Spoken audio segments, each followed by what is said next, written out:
Hello, my name's Rachel and welcome back to my channel. So in today's video I will be sharing with you two investments that have actually made me money in the last month. So one is an ETC and one is an ETF. Now my own personal investment portfolio has dropped in value significantly over the last month, and I'm sure there's a lot of people out there in the same position, and it's to be expected at such a difficult time. So I wanted to let you know that any money from any adverts run on this video will all be donated to the DEC, or the Disasters Emergency Committee, and that'll all go to the humanitarian crisis in the Ukraine. I'm very aware at the moment with an investing channel on YouTube, even though it's a very small one, that I am incredibly lucky to be able to invest money regularly and to have a roof over my head and food on the table. Obviously my YouTube channel is very small, so I don't get an awful lot of advertising revenue, but I will be topping up this donation with my own personal money as well. I'll be leaving a link down below to the Disasters Emergency Committee in case you want to make a donation as well. Anyway, let's move on to the topic of this video. So what two investments have made me money this month? In all honesty, it was very difficult to find any investments that have made me any money in this month, because I do focus predominantly on investing in growth stocks and funds and trusts, and with the S&P 500 down over 9% and the FTSE 100 down over 7% in the last month, things aren't looking good. But there were two investments that have done well. I'm going to explain which ones they are and a little bit of information around why they are doing well at the moment. Just to say, these are all long-term investments that I've held for a lot of time. I haven't bought them banking on the current situation having any impact on them. I've held them for months, if not years.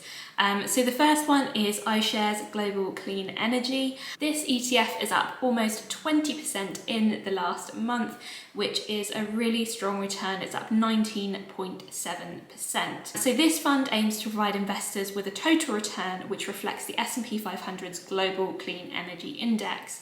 So it has 75 equity holdings within it, and the top 5 of those are Vestas Wind Systems, Enphase Energy, Consolidated Edison, Orsted A, and SolarEdge Technologies. So this is a long-term investment, as I said, and a recent quote from the Financial Times regarding the clean energy rally that has been going on reads, "Clean energy advocates argue the crisis and the spike in petrol prices that has come with it is another reason for Western consumer countries to end their dependence on fossil fuels." So that might give you an idea of why the iShares Global Clean Energy is doing quite well at the moment. But historically it has done very well over time. In the last year it didn't perform particularly well actually, but it has performed well overall, and as I said, this is a long-term investment for me. It's one that I plan to hold on to into the future for the next 10-20 years. I also hold it in my self-invested personal pension, as well as holding it in my investment ISA. So as I said, it's a long-term investment for me. So the next investment that is doing particularly well this month is an ETC. So it's an exchange traded commodity rather than an exchange traded fund, and it is the iShares Physical Palladium ETC. So this ETC is actually up 37.59% in the last month alone. So palladium is a metal that is used for catalytic converters in cars.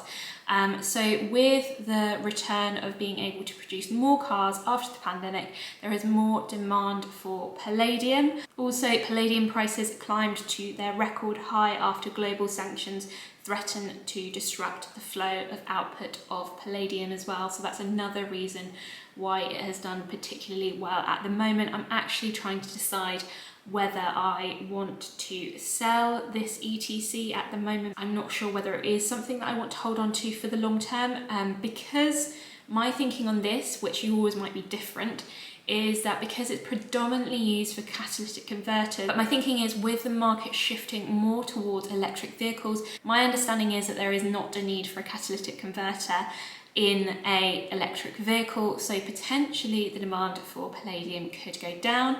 But do let me know, I'm absolutely not a car expert, so I might be wrong on this.